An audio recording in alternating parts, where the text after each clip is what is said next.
Welcome back. Nikolai Petro joins us today. Bienvenidos de nuevo. Hoy nos acompaña Nikolai Petro, profesor de Ciencia Política en la Universidad de Rhode Island, que también fue asistente especial de política sobre la Unión Soviética en el Departamento de Estado de Estados Unidos.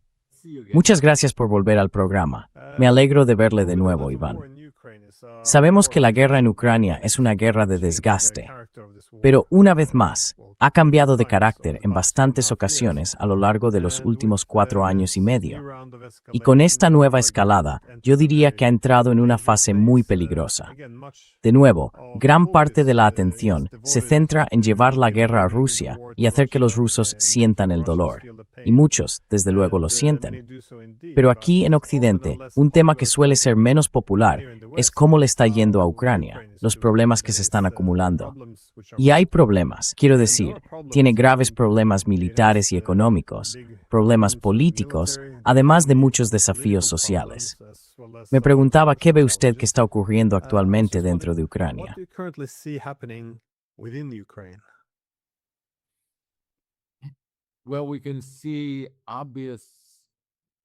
Bueno, podemos ver tensiones evidentes dentro de la élite política, que se están extendiendo al ámbito militar, mientras distintos grupos y facciones del aparato gubernamental ucraniano intentan posicionarse de cara a las elecciones que deberían celebrarse tras el final de la guerra.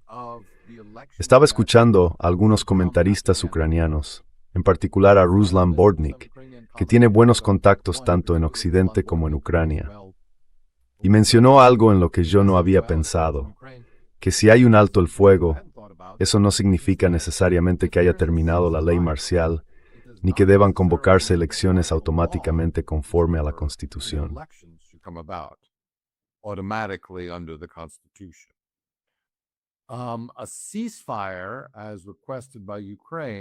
Un alto el fuego, como pide Ucrania, solo permite suspender las bajas, el causar bajas, pero no exige la reanudación de la vida política normal, como sí lo haría un acuerdo de paz. En otras palabras, Rusia ha insistido en un acuerdo de paz y ha rechazado un alto el fuego al considerarlo de hecho una etapa intermedia que no favorece un acuerdo de paz definitivo. Más bien sería un intento de Ucrania de reabastecerse y recomponerse, en lugar de resolver realmente el conflicto. Así que señaló, y creo que esto explica en parte la insistencia de Ucrania en un alto el fuego en vez de en un acuerdo de paz, que no obligaría a las autoridades ucranianas a someterse conjuntamente al voto popular.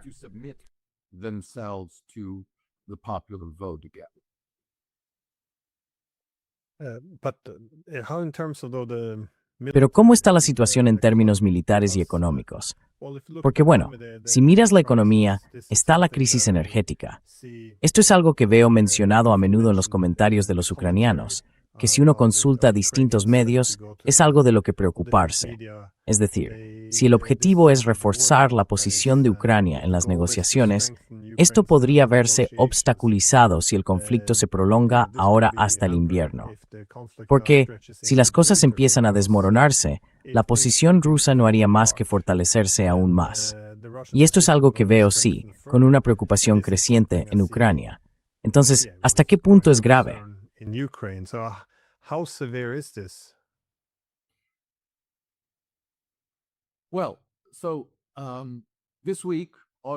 Bueno, esta semana, el 3 de agosto, marcó el final de la muy anunciada campaña ucraniana, presentada a finales de junio, para forzar a Rusia a sentarse a la mesa de negociación, llamada Operación Coerción. El presidente Zelensky la anunció como una campaña de 40 días, una campaña militar intensificada contra Rusia. No sobre el terreno, sino mediante ataques de largo alcance, en profundidad y con misiles contra refinerías, bases logísticas y otros objetivos que infundirían miedo en la población rusa y que por tanto, como dijeron Zelensky y los mandos militares, llevarían la guerra a Rusia. Así que eso terminó el 3 de agosto. El objetivo declarado de esta campaña era forzar a Rusia a sentarse a negociar y a negociar en serio, es decir, a aceptar las condiciones de Ucrania en la negociación. Pero fracasó.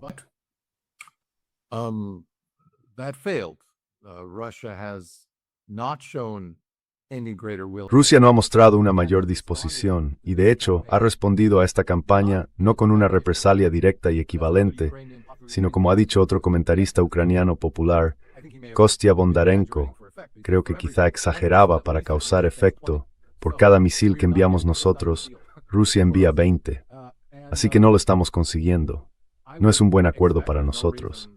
Y esperaría, no hay motivo para no esperarlo, que esa dinámica de daños infligidos por Rusia continúe. Si Ucrania ataca una determinada categoría de objetivos, Rusia responderá no de forma equivalente, sino escalando, en un intento de obligar a Ucrania a reconsiderar su estrategia mediante la imposición de daños aún mayores.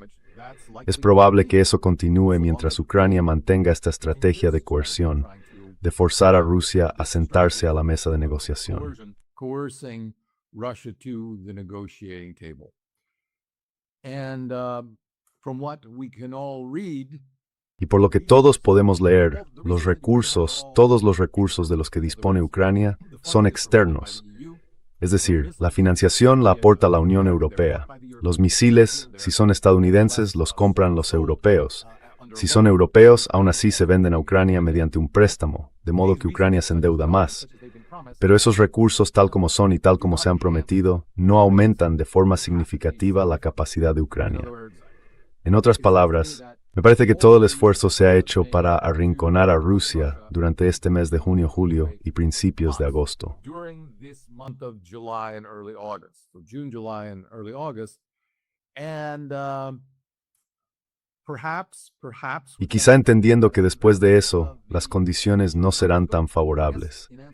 Y supongo que en respuesta a la parte política de su pregunta, es al menos plausible pensar que los ceses en el gabinete, la reorganización de la cúpula militar y la destitución del ministro de Defensa y del comandante de las Fuerzas Armadas son en parte indicios del fracaso de esta campaña militar para obligar a Rusia a sentarse a negociar, porque era una táctica diferente. En otras palabras, básicamente, Ucrania consideró que no podía dar muchos avances en el campo de batalla. Many inroads on the battlefield. Such inroads as occurred. Los avances que se produjeron a comienzos de este año se debieron a brigadas especiales de asalto creadas por el general Zaluzhny, ahora destituido. Desvió recursos vitales, de otras zonas del frente para lograr avances en regiones concretas y seleccionadas, ya fuera para contener a los rusos o para intentar hacerlos retroceder. Y en su discurso final de despedida se atribuye el mérito de esta estrategia. Dice, como resultado de mi innovación con las brigadas de asalto, Ucrania ha recuperado 700 kilómetros cuadrados de territorio y ahora es un ejército que avanza, que se mueve hacia adelante. Pero muchos analistas cuestionan la exactitud de esto. Dicen que, en el mejor de los casos, lo que ha ocurrido es que la tierra de nadie gris, disputada en los mapas que vemos entre Ucrania y Rusia, se ha ampliado a lo largo de todo el frente, sin cambios significativos para ninguno de los dos bandos. Any significant changes on either side. That's the Ukrainian, or I would say that's the critical Ukrainian. Esa es la versión ucraniana. Yo diría que es la versión ucraniana crítica. La versión oficial rusa, tal como la ha expresado Putin, sin entrar en muchos detalles, ha indicado que las fuerzas rusas avanzan a lo largo de todo el frente, lo cual probablemente no sería una táctica militar prudente. Es decir, probablemente tendría más sentido concentrarse y cercar determinadas regiones y después permitir que el resto del frente se ponga al día. Pero sea como sea, dicen que avanzan a lo largo de todo el frente. Y si se lee en las noticias rusas, llama la atención que más o menos cada día hay algún pueblo del que declaran haber tomado el control. Así que si se lee la prensa rusa, está claro que hay una dinámica favorable a las fuerzas rusas. Favoring the Russian forces. But the West dismisses this as. Pero Occidente descarta esto por considerarlo poco significativo o cuestionable, y las fuentes ucranianas lo niegan por completo. Así que hay que comparar estas versiones diferentes. Y eso, hasta cierto punto, afecta al cálculo político. Pero no en Occidente, porque Occidente solo informa de las versiones ucranianas y básicamente no presta atención a las afirmaciones rusas sobre avances.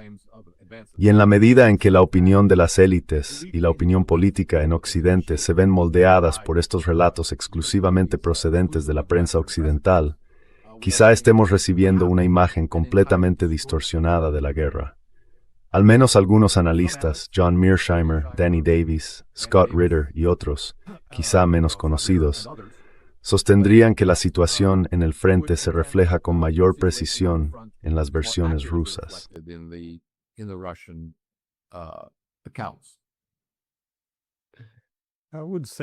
Yo también diría que sí, porque bueno, tienes esas geolocalizaciones de personas que intentan trazar cómo cambian las fronteras.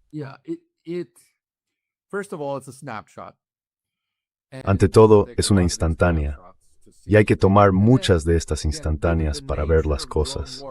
Y de nuevo, dada la naturaleza de la guerra con drones, en la que los drones entran y luego se van, y dada la dificultad de capturar territorio en esta zona gris, algo que ocurriría como resultado de ataques repetidos con drones seguidos de un avance y después de la fortificación, quizá lógicamente, el único momento en que se podría decir que una región está más o menos segura sería cuando se vean las fortificaciones ya instaladas.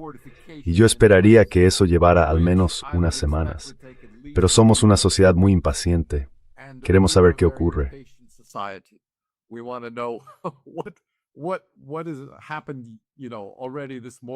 ¿Qué ha pasado ya esta mañana? Y lo reconozco, yo hago lo mismo. Siento que por un lado me dicen que el mundo está cambiando tan rápido, así que me levanto por la mañana, leo las noticias y espero el cambio. Ya saben, que ha cambiado literalmente desde anoche, y casi siempre me decepciona cuando miro las líneas del frente, los acontecimientos y los cambios que se han producido. Así que quizá haya una sabiduría más profunda sobre la que deberíamos reflexionar. La guerra tiene altibajos, se avanza, luego quizá se pierden las batallas. Me llamó la atención a alguien.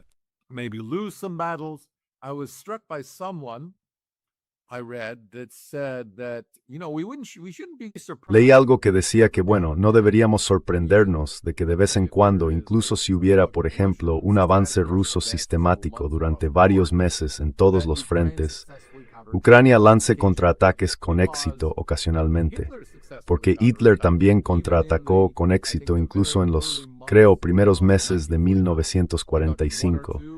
Llevó a cabo 1 o 2 contraataques espectaculares, pero en última instancia infructuosos, porque desplazaron algunas fuerzas de élite hacia un saliente, con la esperanza de poder sostenerlo. Pero luego está el impulso de la guerra, y esto es algo a lo que realmente deberíamos prestar más atención. El impulso de la guerra. No solo lo que está ocurriendo en el frente, sino la logística que abastece al frente, la economía y su capacidad para proporcionar munición y apoyo general, alimentos, transporte al frente, suministros portuarios, electricidad. Todas estas cosas son, en última instancia, vitales para trade de screen por.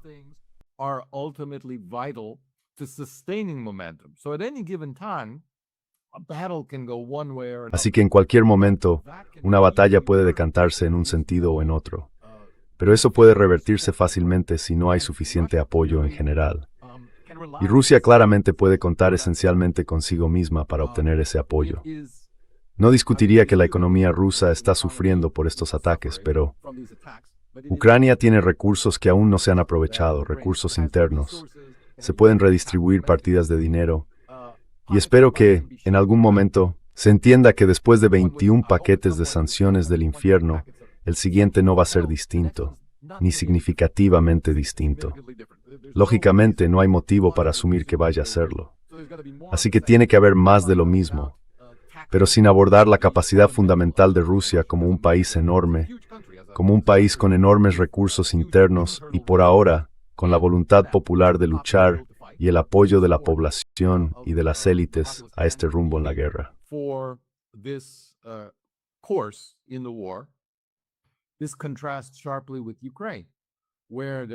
Esto contrasta claramente con Ucrania, donde hay luchas internas constantes. Básicamente no tienen recursos propios, o los que tienen se están agotando rápidamente. Y por tanto el apoyo al esfuerzo bélico viene de Occidente. Y ese apoyo, como he dicho, abarca todos los ámbitos: financiero, político y militar, y por supuesto también en materia de inteligencia. Sin que todos esos componentes aumenten con el tiempo, Ucrania está sin duda destinada, creo que cualquier analista diría lo mismo, a fracasar. A menos que Rusia, y nunca había dicho esto antes, aunque lo he pensado mucho y merece la pena decirlo, elija perder. Unless Russia chooses to lose. In other words, I don't think Russia can be defeated. En otras palabras, no creo que se pueda derrotar a Rusia, igual que no se pudo derrotar a Estados Unidos en Vietnam. Pero Estados Unidos sí puede derrotarse a sí mismo. Estados Unidos puede decir, bueno, esto ya no merece la pena, nos vamos, y ya no me interesan las consecuencias, ni me preocupa lo que ocurra después. Una gran potencia siempre tiene esa opción. Decir, ya he tenido bastante. Vamos a volver a casa, a lamer nuestras heridas, y básicamente a renunciar a la justificación estratégica por la que libramos esta guerra. La redefinirán de alguna manera, pero era evidente.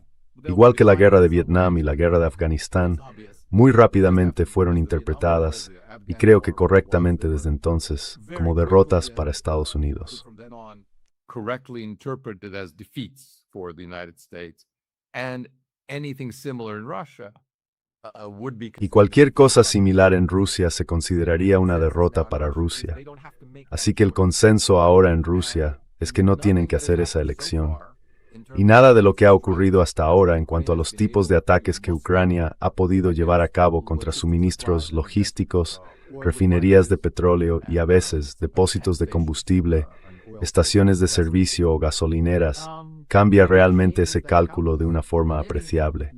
Y sería difícil imaginarlo. Quizá podríamos imaginarlo juntos, porque creo que esta es la única posibilidad de salvación para Ucrania, para su estrategia, hacer algo tan horrible y drástico a Rusia que se tambaleara por las sacudidas. That it would reel from the shock.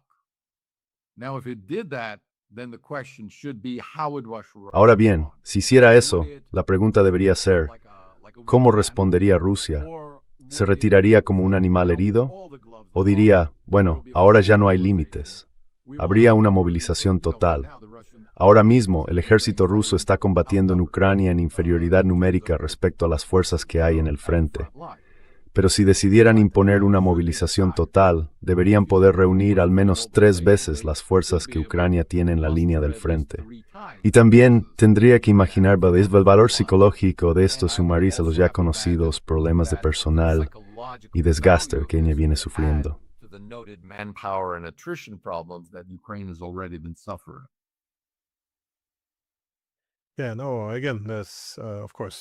De nuevo, por supuesto, hay margen para una escalada. Pero para Ucrania, si estos 40 días de ataques en profundidad dentro de Rusia no han funcionado, ahora han anunciado, más o menos, que van a hacer más de lo mismo. Eso no suele ser un indicio de éxito. Es un poco como la Unión Europea ahora, con el 21º paquete de sanciones. Este sí va a marcar la diferencia, como si el 21º no hubiera hecho el trabajo. Pero como decías antes, quizás sea una exageración, pero si los ucranianos pueden lanzar un misil, los rusos pueden responder con 20. Y vemos que los rusos no se han replegado como un animal herido. Al contrario, han subido por esa escalera de escalada. Porque si vemos lo que está ocurriendo ahora en Kiev, Rusia antes no hacía esto.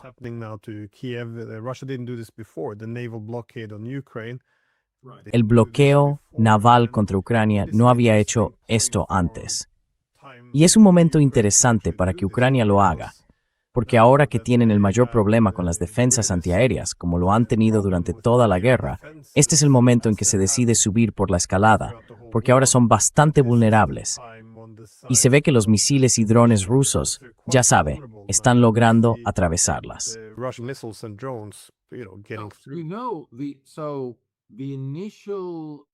No, la reacción inicial a las reuniones del G7 y de Ankara entre Trump y Zelensky,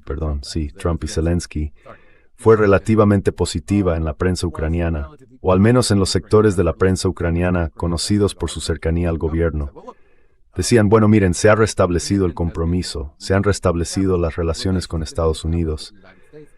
Trump, en esencia, nos dio su visto bueno para seguir adelante y dijo que ahora podíamos ganar, algo que no dijo el año pasado.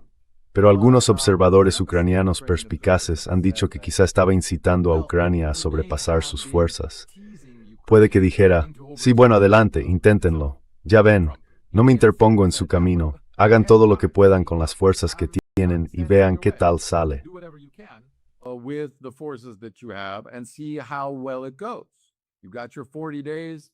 Let's revisit the issue after Tienen 40 sus days. 40 días. And, Volvamos a abordar la cuestión dentro de 40 días.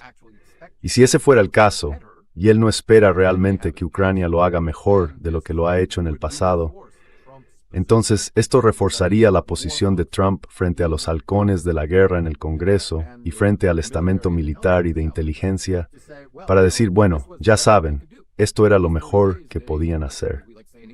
En estos 40 días, como decimos en inglés, lo han dado todo, han hecho todo lo que podían. Y la situación no está más cerca de una resolución pacífica. De hecho, ha provocado mayores daños a la infraestructura militar y civil de Ucrania, y el caos que estamos viendo actualmente entre las élites políticas, así como un aumento de las luchas internas.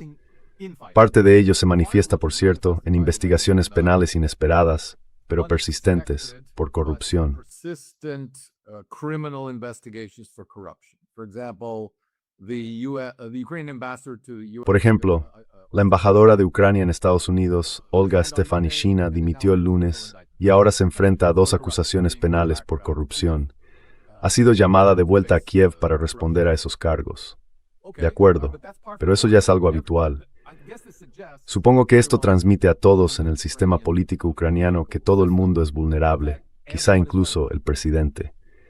Ese sería el triunfo definitivo, por así decirlo, sin pretender hacer un juego de palabras que alguien podría usar, porque están todas esas, siguen existiendo decenas de horas, si no más, de grabaciones que llevaron a la caída de Andriy Yermak y a la huida a Israel de Timur Mindich. To the escape to Israel. Conocido como el hombre de confianza de Zelensky y la cartera de Zelensky, por no mencionar a otros anteriormente. Así que cualquiera es vulnerable. Se da por hecho que Zelensky aparece en algún punto de esas grabaciones, que no se han publicado, pero podrían difundirse cuando fuese necesario. En ellas se escucha claramente su voz, ya sabe, implicada en algún tipo de transacciones ilegales. Eso es lo que se especula. Y de hecho, podría haber muchas bombas de relojería. La única cuestión para los actores políticos internos de Ucrania es cuándo sacarlo a la luz. ¿Lo publican ahora para forzar la caída del gobierno?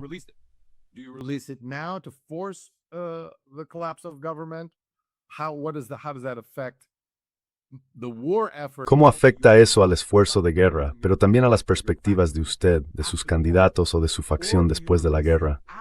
¿O las divulga cuando la guerra esté resuelta, anticipándose a la campaña para desacreditar a Zelensky y asegurarse de ello? Según las encuestas, Zelensky es muy impopular. Puede que sea el político ucraniano más popular, pero dentro de un grupo muy pobre, todos con valoraciones muy bajas. Y muchos no querrían que siguiera siendo presidente si la guerra terminara. Sin embargo, no se especifica qué significa eso, ya sea un alto el fuego o la paz.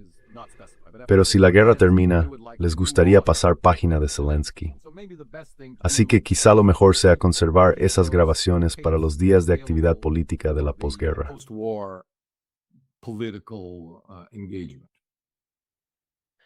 Well, as you said, there's been a lot of Bueno, como has dicho, ha habido muchas crisis políticas dentro del gobierno. Por supuesto, el escándalo de corrupción provocó que muchas personas del círculo más cercano de Zelensky cayeran. También hubo gente que abandonó sus filas, como su antiguo portavoz, que se volvió contra él. Y ahora también se marcha el embajador en Estados Unidos. Se especuló igualmente con que esto se debía a la rivalidad con Zelensky. was because of the rivalry with Zelensky. Adoptando posturas más abiertamente críticas. Pero ya sabe, hubo un equipo que llegó con Zelensky y que le llevó a su segura victoria electoral en 2019. Ryaboshabka, que era ministro de Justicia y el jefe de... ahora no recuerdo su nombre. Razumkov, que ahora dirige un partido político de la oposición en la Rada. Bodan, que era jefe de gabinete. No se oye hablar mucho de ellos, pero como han salido del país, han dejado todo esto atrás. Se desilusionaron bastante rápido, durante el primer año aproximadamente del mandato de Zelensky. Pero cuando se les escucha, yo siempre tomo nota, porque estaban muy bien conectados y evidentemente conocían a todos los integrantes del círculo interno durante el periodo de transición, cuando se estaba estableciendo la autoridad de Zelensky como presidente. Ellos también son muy críticos.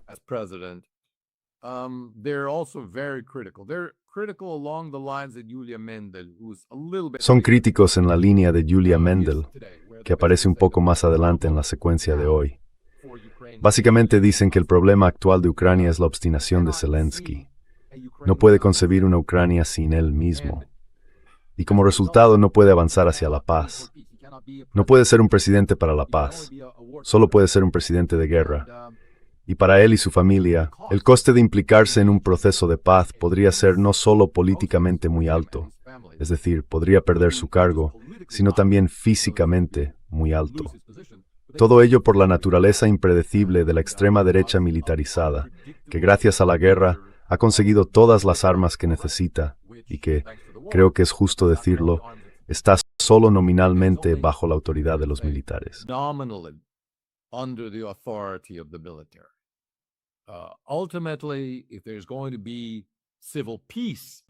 En última instancia, si va a haber paz civil en Ucrania después de que termine la guerra, habrá que tener en cuenta a la extrema derecha, que siempre ha aspirado a ser garante militar del nuevo orden de una Ucrania solo para ucranianos, ese orden ultranacionalista en el que imaginan que debe convertirse Ucrania. Esa ha sido su ambición desde 1991.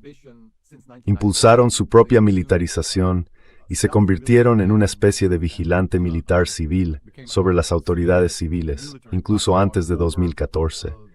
Lo hicieron con más intensidad entre 2014 y 2019, y ahora están completamente militarizados.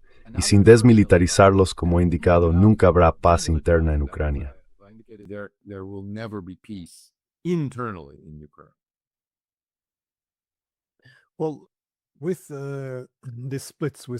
Bueno, con las divisiones que vimos, quiero decir, me pareció bastante fascinante la disputa entre Syrskyi y Fedorov.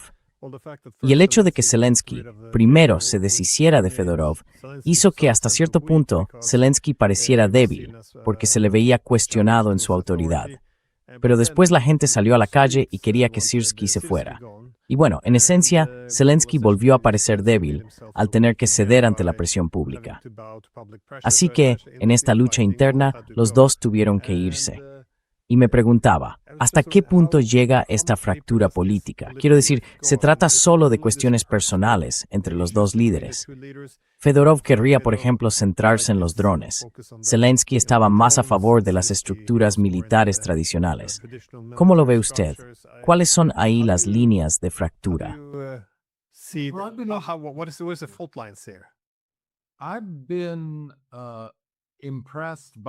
Me ha convencido el argumento de que hay que seguir el dinero, no a las personalidades.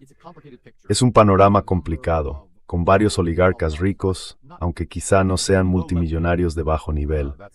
Eso es en esencia lo que Ucrania puede reunir ahora mismo.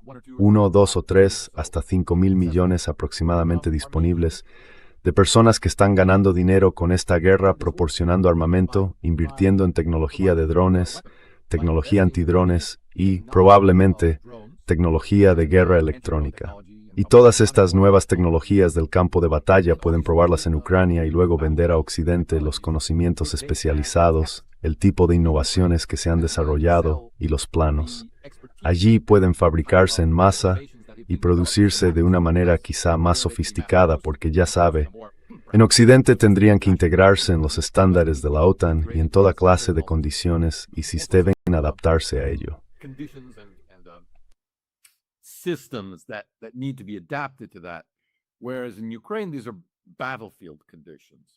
Mientras que en Ucrania, estas son condiciones de campo de batalla. Así que estos oligarcas están en una posición clave como intermediarios entre compradores occidentales adinerados, y cuando digo occidentales, también incluyo Oriente Medio, y a cualquiera que ahora busque mejorar su capacidad militar mediante una guerra de drones y antidrones más avanzada. Están en medio, ofreciendo sus servicios y su experiencia con los tipos de sistemas que están desplegando en la propia Ucrania, casi como sistemas provisionales, casi como sistemas experimentales. Así que hay mucho dinero en juego, porque se ha comprometido mucho dinero militar para Ucrania.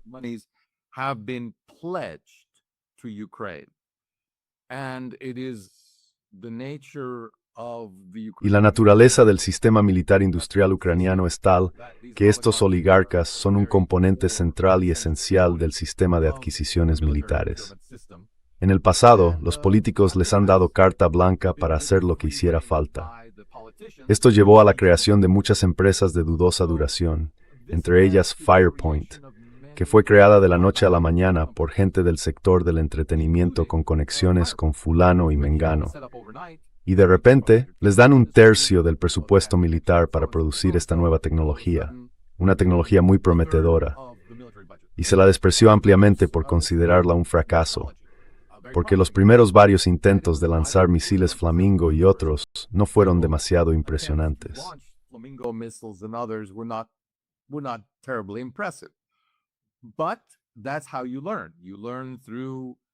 Pero así es como se aprende. Se aprende a través de este tipo de pruebas. Y al parecer han ido mejorando cada vez más, de modo que ahora, con esta experiencia, pueden de nuevo ganar dinero. Y ya sabes, no se trata tanto de Syrskyi contra Fedorov. Ellos son las caras públicas de este debate. Pero creo que leí en algún sitio que una forma mejor de entenderlo es Skyfall contra Firepoint. En otras palabras, son dos grandes conglomerados industriales militares, con representantes en capitales occidentales, concretamente en Londres y en Ucrania. Y ahora probablemente tienen contratos por toda Europa, contratos de coproducción con varios países de la OTAN que están invirtiendo mucho en esta tecnología.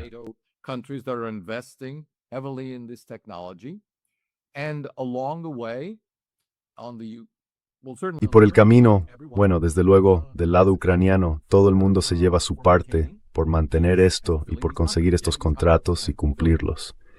Así que la guerra es rentable. Y lo que estaba ocurriendo era que Fyodorov intentaba quitarle dinero a Firepoint y trasladarlo a su empresa de plataforma favorita. Y eso provocó luchas internas que de nuevo van más allá de las personalidades individuales. Ahora bien, cuando se lo vendes a la calle, a los medios, tiene que ser algo sencillo. Jóvenes, viejos, soviéticos, ya sabes, una ONG occidental moderna. No puede ser algo tan sórdido como mi cuenta bancaria contra tu cuenta bancaria. Y creo que eso probablemente nos ayuda de verdad a entender qué ocurrió en última instancia y por qué, o digamos, por qué las protestas callejeras pueden surgir de forma tan instantánea y desaparecer con la misma facilidad.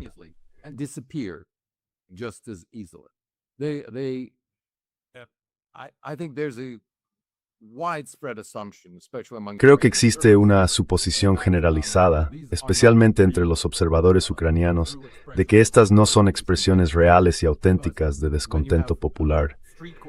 Porque cuando los reporteros a pie de calle se acercan y dicen, bueno, veo en su pancarta que dicen que Fyodorov representa la nueva era moderna y que Syrskyi es un general soviético.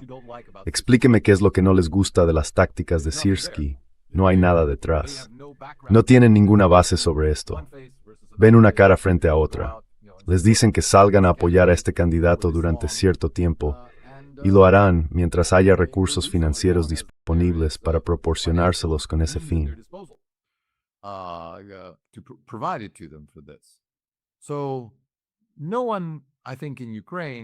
Así que nadie, creo, en Ucrania se tomaría muy en serio estas protestas callejeras. No tienen ni de lejos la magnitud de las que vimos a finales de 2013 y principios de 2014 en el Maidán, cuando cientos de miles de personas abarrotaron las calles. Y es poco probable que llegaran a tenerla alguna vez, dadas las condiciones actuales en Ucrania, que son de ley marcial. Todas y cada una de estas protestas son ilegales, y el gobierno está plenamente facultado, en virtud de la ley marcial, para disolverlas si así lo decide. El hecho de que decida no hacerlo, una vez más, probablemente dice más sobre quién las financia y quién está detrás de ellas que cualquier otra cosa.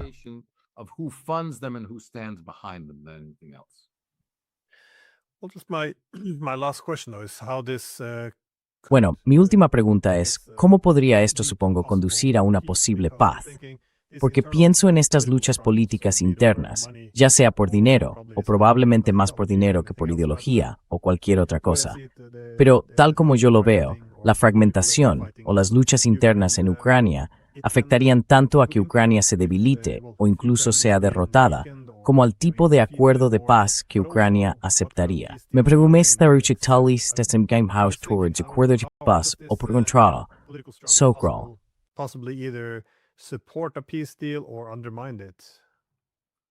Yeah, I think Thomas Graham had an Sí, creo que Thomas Graham publicó hoy un artículo de opinión en The New York Times sobre que este es un buen momento para un acuerdo de paz. Bueno, en abstracto, cualquier momento es bueno para un acuerdo de paz. No parece haber nada novedoso en este momento.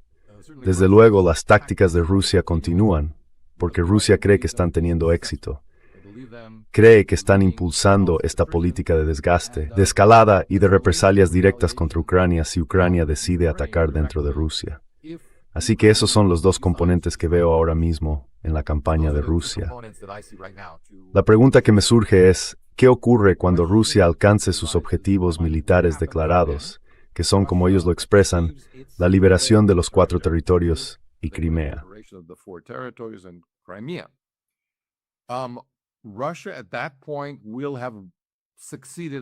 Rusia, llegado a ese punto, habrá tenido éxito en sus propios términos. Habrá ganado. Hay otras cuestiones derivadas que preocupan a Rusia. La seguridad, los derechos de los rusohablantes, los derechos de la iglesia, la lengua y otras cosas. Pero desde el punto de vista militar, no necesita lograr nada más. Ya ha cumplido su objetivo militar. Si se puede imaginar una estrategia en la que el territorio fuera defendible y pudiera defenderse, y el resto de los objetivos rusos, los objetivos políticos, pudieran alcanzarse mediante la diplomacia, pero bajo la amenaza de una acción militar, sin llegar a emprenderla realmente, creo que hacia ahí se dirige Rusia. Hacia ahí se encamina en general el actual liderazgo militar ruso.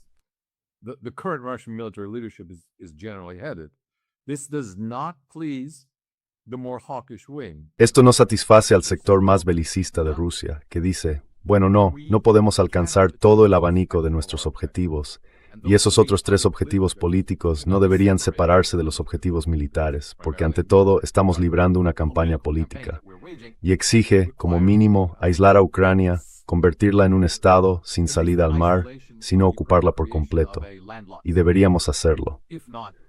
Así que ese parece ser el debate en Rusia. So that seems to be the debate in Russia.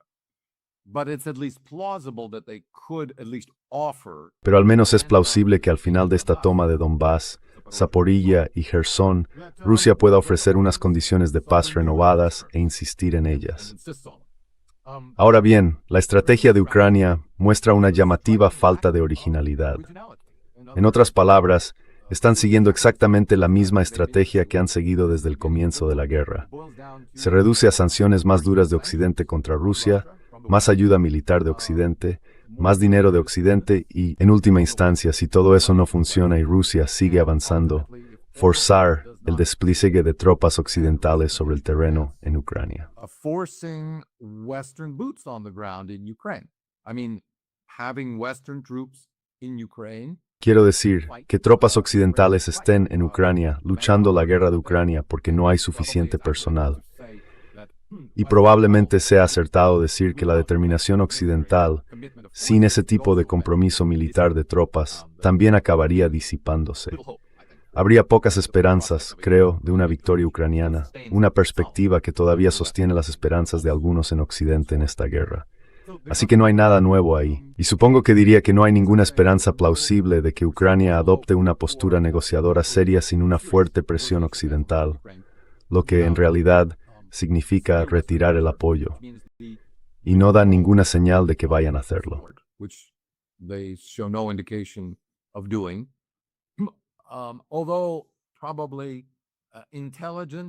Aunque probablemente el apoyo de inteligencia y de Starlink, que corresponde a Estados Unidos, que es algo que Estados Unidos está proporcionando a Ucrania, si se retirara, probablemente aceleraría la disposición de Ucrania a negociar.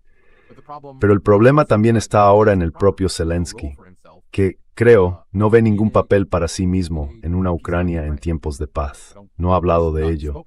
Creo que ve que no hay ninguna posición plausible para él. Y de nuevo, Lo veo como una amenaza política y posiblemente también como una amenaza para el sustento de él y de su familia. Así que creo que él mismo tendría que retirarse o dimitir. Tendría que dimitir en favor de alguna otra figura. Y Fyodorov ha sido mencionado como una de esas figuras.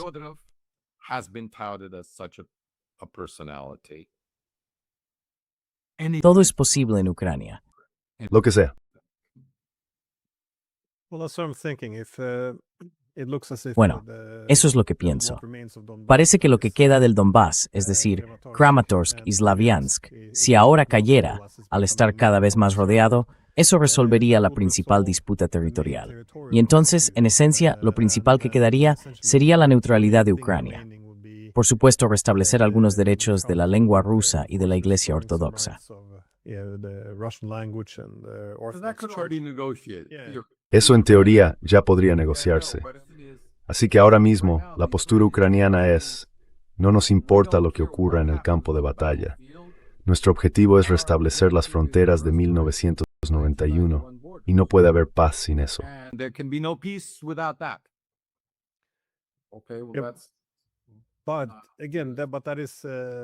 Pero insisto, esa es la postura del gobierno. Pero si hay fracturas dentro del gobierno, porque yo pensaba que si ahora el Donbass cae en manos de Rusia, y de nuevo, este invierno podría ser bastante difícil, no sabemos qué va a pasar, no tiene buena pinta. Pero entonces, supondría que Rusia podría decir más o menos algo así, después de tomar el Donbass, bueno, más o menos, aquí terminamos. Más o menos. Por supuesto, oficialmente siguen reclamando Zaporilla y Gerson.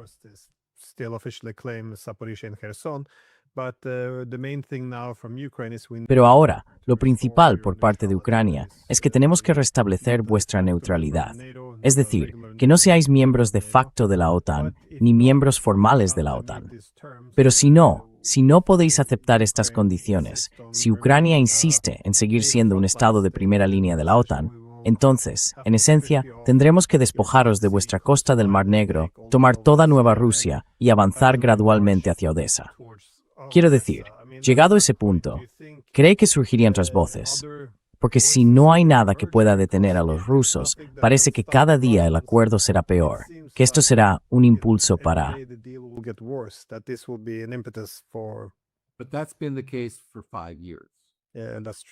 Pero eso lleva siendo así 5 años. Sí, es cierto. Evidentemente desde hace 5 años. El problema es que no hay una voz política a favor de negociar, de hacer una concesión, ya sea territorial o incluso de neutralidad, o incluso de aceptar unas nuevas fronteras distintas de las de 1991. Hoy no hay espacio en la esfera política de Ucrania para esas voces. La gente, incluidos miembros de la élite política e incluidos diputados, puede pensarlo, pero no puede decirlo por miedo a ser atacada directamente por la derecha, por el ejército, por esa facción del ejército, o por las milicias de derechas que están por todas partes. Entonces, ¿cómo se pueden siquiera plantear estas ideas? Ese problema quedaría resuelto en cierta medida.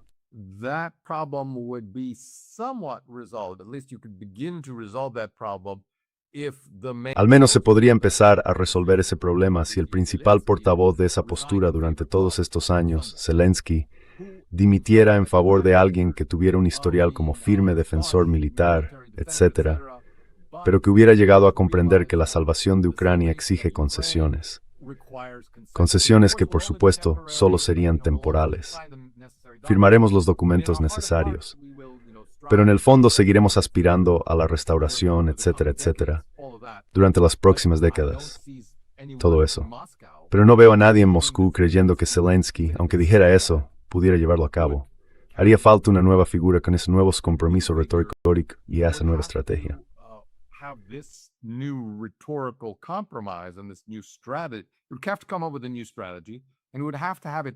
Tendría que idear una nueva estrategia y conseguir que la aprobara la Rada, el Parlamento. Con incentivos, amenazas y cosas así, creo que podría mantenerse unida una coalición. Pero todo es muy incierto y provisional. Y siempre he dicho desde antes de la guerra que el gran problema para alcanzar la paz, tanto con Rusia como dentro de Ucrania, es la extrema derecha. Así que, al mismo tiempo que eso ocurre en el ámbito internacional, hay que neutralizar a la extrema derecha, y someterla al sistema político, a un sistema político más o menos pluralista en Ucrania. Eso tiene que suceder más o menos al mismo tiempo, porque de lo contrario, no hay espacio para el discurso político ni para las negociaciones de paz. For political negotiations, including peace negotiations. Bueno, entonces se complica aún más, porque claro, tienes a la Unión Europea envalentonando esta postura maximalista, tienes a la extrema derecha imponiéndola. Pero por supuesto, si no se debilitaran, sino que tuvieran un incentivo para cambiar de postura, y alguien como Zaluzhny o Budanov sustituyera a Zelensky y viera que se acerca la derrota, que salvar a la nación ucraniana exige un compromiso doloroso y humillante, entonces habría que hacer mucho para encajar todas estas piezas, de modo que no parezca que se avecina un acuerdo de paz. Right. I don't see much. Así es, no veo mucha esperanza de que ocurra, ni siquiera con los continuos avances rusos y las devastadoras pérdidas ucranianas. Y el argumento de que, bueno, hay que hacerlo porque es devastador para Ucrania, está claro que no le importa a la Unión Europea ni a la actual dirigencia ucraniana. Y creo que, respecto a la extrema derecha, tienen la postura más coherente de todas. Es como si pensaran que cuantos más indecisos e indecisos, es decir, no verdaderos ucranianos, mueran en esta lucha, mejor, porque lo que quedará será el verdadero puño de la nación, que resistirá hasta el final y vencerá. Ganaremos gracias a nuestro compromiso visionario con el ideal nacionalista de este país. Y ya sabes, no será necesariamente nuestra generación la que gane, pero la generación de nuestros hijos ganará a pesar de nuestros reveses temporales. En fin, todo eso es mitología y una especie de visión apasionada de la política, que no tiene nada que ver con negociaciones reales, con la vida de la gente hoy ni con la clase de paz en la que quieren vivir. And the kind of peace they want to live in. Bueno, esperaba recibir de usted alguna buena noticia más, o algo más de optimismo, pero prefiero la realidad. Así que muchas gracias por su perspectiva y su análisis. Lo agradezco muchísimo. Y nada, que tenga un buen día. Gracias.